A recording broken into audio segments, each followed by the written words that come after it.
What a crazy couple of days here. Supposedly, there was a ceasefire yesterday. That was basically immediately violated. And yet, the market is climbing up quite nicely in spite of that. So, I'm not exactly sure what's going to go on there. We had Trump dropping the F bomb in a press conference there this morning that came out a couple hours ago. It was kind of hilarious. I definitely enjoyed watching that. That was funny. I mean, not the context of the whole situation, just the fact that he did it on camera and they didn't even bother censoring it or anything. I was like, wow. So that was kind of a little bit shocking. Uh, yeah, so go watch that after you're done here. We got uh, Chair Powell testifying in Congress today. Um, we got Cleveland Fed President Beth Hammock speaking this morning as well at 9:15 right now, speaking right now. So we'll see how the market reacts to that. But anyways, Bitcoin's holding. The miners, as you can see here on the right side of the screen here, are doing exceptionally well this morning. I mean, very few are beyond 3-4%, but 3-4% on a day when we've got war fears is pretty good, I'd say.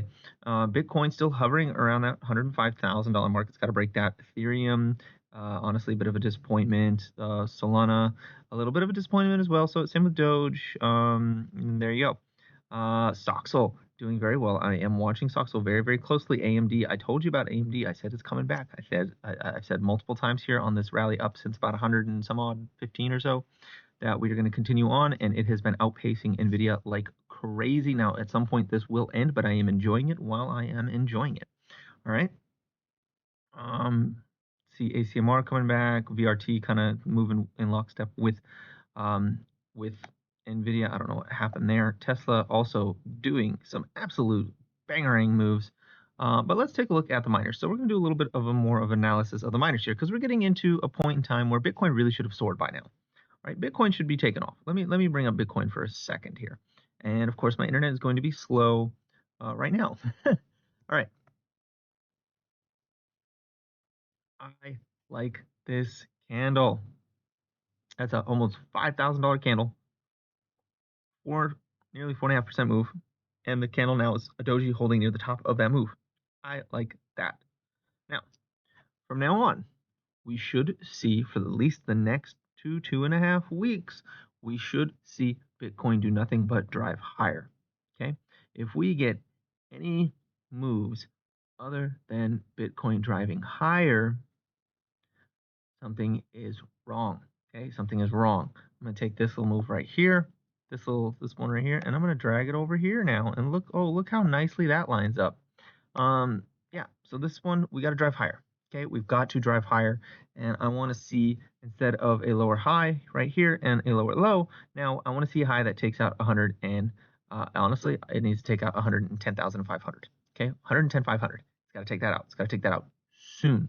And then when it makes a new low after taking out 110,500, then it's got to stay above 105. Sorry, 100,500. Okay, that's what it's got to stay above once it does that.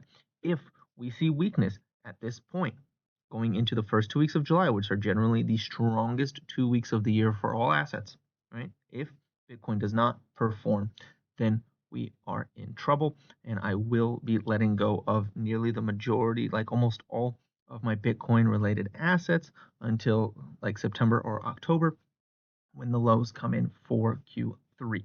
Okay, that is what I am going to do. Of course, nothing I say is financial advice and not a suggestion to buy, sell, or hold any asset whatsoever. This is simply my plans, what I will be doing after I have assessed my risk tolerance. You must assess your own risk tolerance and take responsibility for your own risk. All right. So if Bitcoin falters at all here, and we don't just see making higher highs, higher highs, higher highs, and higher lows going forward for the next couple of weeks, I will be cutting a lot of positions. Okay. And waiting until the end of Q3 for that Q4 blow off rally. Okay. Anyways, let's dig into some smaller time frames here. So if we go into the 2-hour time frame on our favorite ones here, and I've got to turn on the extended hours. All right. I actually really like what I'm seeing right now. Okay. I really like what I'm looking at right now today. Now, it failed. What I'm looking at kind of failed right here, right? where we came up, we did a bit of a flag, and then we started descending, and instead of us reascending from there, we went even lower. Okay, so that sucks. Right now I'm looking at this right here as a flag, right? So I really want to see price get above $9.16, and then we do something kind of like this, and boop, and we take off. All right, how high could we go off of this? Let's take a look. Off of that, we could be looking at a move as far as about 988, almost $10. If we get to 988, we're probably going to touch $10. Okay, I like that. The 2-hour is looking like it wants to recover from this downward trend right here, which honestly is a bit of a widening wedge here. Let me draw for you. Let me draw it. We had like this, right? A little bit of a megaphone pointing downward. I'm being honest there, it's not the prettiest one, but a bit of a megaphone. Okay, come on, computer. Come on. There we go. Bit of a megaphone pointing downward, all right? And a descending channel. We know descending channels tend to break to the upside. Here, it was getting wider to the bottom, not necessarily getting wider to the top. And once that spill is done, and if we come here, yeah, right. Once that spill is done and we don't touch this bottom line again, and we make a nice higher low here, we should make a higher low on this one. And if we do, we can take out 916. We take out 916, we have a real shot at running for at least 965, potentially even up to $10, which would be the equilibrium price here on the 2-hour volume profile. So I'm watching for that right now. If we cannot make a higher low off of this, that's gonna signal some bad news. Okay, it's gonna signal some real bad news. And if you're in the warrants, let's take a look at the warrants. Let's see here. No, the warrants don't look so hot now.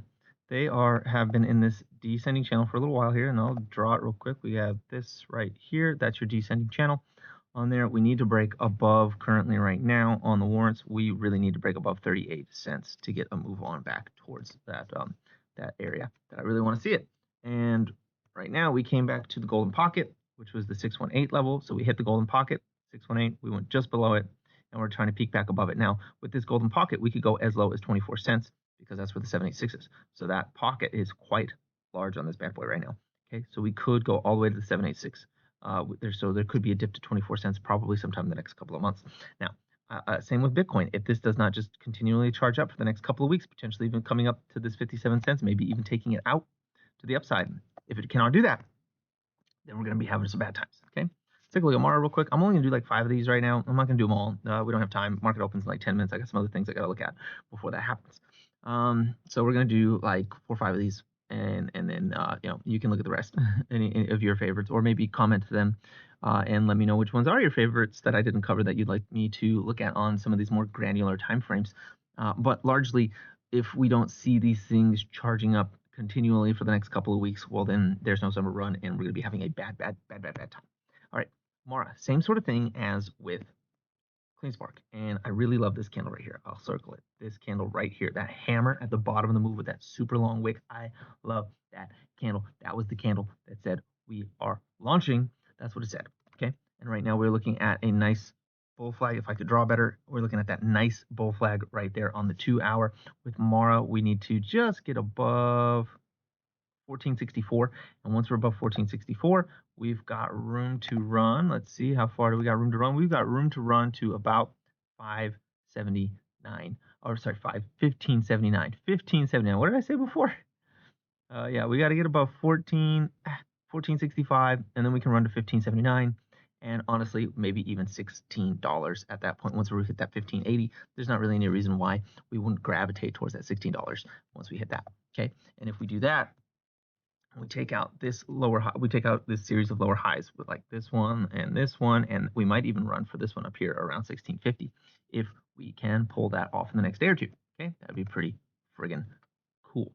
Now we could see what happened like back here where we had that nice long wick candle and we came up, we did a bull flag right here, and then we failed. And how would we know that this failed? How would we know this is a failure? We'll know that this one is a failure if, honestly, if we close beneath 1450, like 1444. 1445.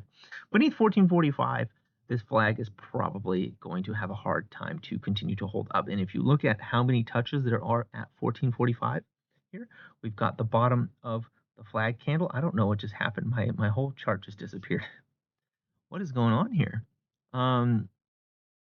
There was the bottom of the flag. There was the top of a rally. right here on this candle. There's the top of the rally on this candle right here yesterday at 7 a.m.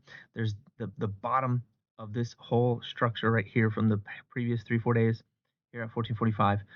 And then even that structure going further all the way back to June 2nd is all the way right there at 1445. So if we lose that, we're going to have a bad time. You're going to have a bad time, right? So that's going to happen. Take a look at IRENT, one of the more promising, bullish-looking charts right now in the Bitcoin mining space.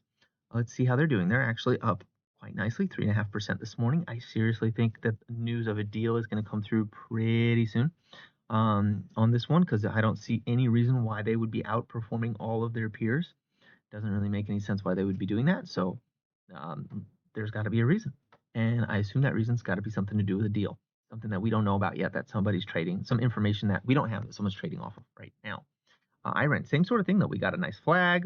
If we get above 1139 today and close some 2-hour candles above 1139, we have room in the next day or 2 or 3. We have room all the way to, hold on, see, all the way to 13 bucks. We've got room all the way up to $13 in that case. And honestly, yeah, all right.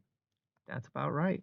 I don't know why my charts don't load, but yeah, all the way up to about 13 bucks in that case. And that's pretty exciting. I don't know what's going on with my internet right now. So that's pretty good. I'm going to skip RIOT. Cypher warrants are looking like they're having a good time. Cypher's looking like it's doing pretty good. Let's go look at, let's take a look, honestly, at one of the worst performers real quick. Let's take a look at Hive. We'll take a little quick look at Hive, and then I think we'll finish up with Core Z. If you want to see any others, go ahead and put them in the comments section. I'll take a look at those on tomorrow's video.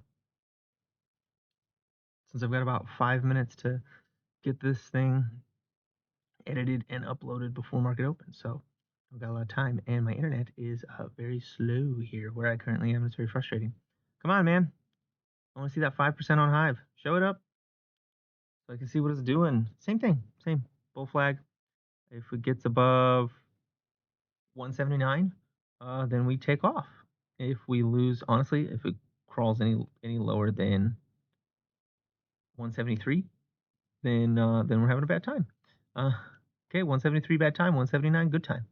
That's what Hive's looking like, and we got that exact same candle just like on all the other ones. And if we go up, we can move up to $1.98. And honestly, if we hit $1.98, we're gonna hit $2. So we could take out the previous lower series of lower highs, several of them in one fell swoop, if this move can hold. And that's how basically all of them are playing out right now. Let's bring up Core Z, see if it's doing the same thing. And I'll give you a price level on that as well. And I think that's all we're going to do right now.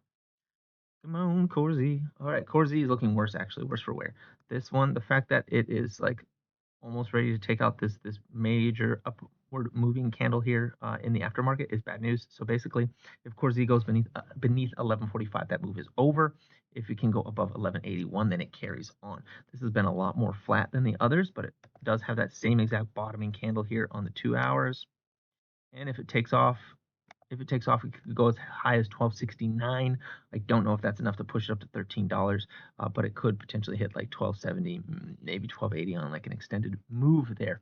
And that price for going that high is 1180. We can close some candles above 1180, then we're well on our way up to about that 1260 to 1280 range on Core Z.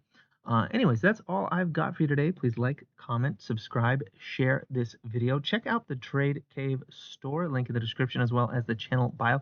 Don't forget that we've got memberships now, 3 different levels. Check them out. Also, go and check out Capital Curiosities. They've got some great videos about financial fraud over there. And if you find yourself watching one of their videos and you came from Trade Cave, go ahead and just comment TC. I'd be very grateful for that if you could do that for me. And have a profitable day.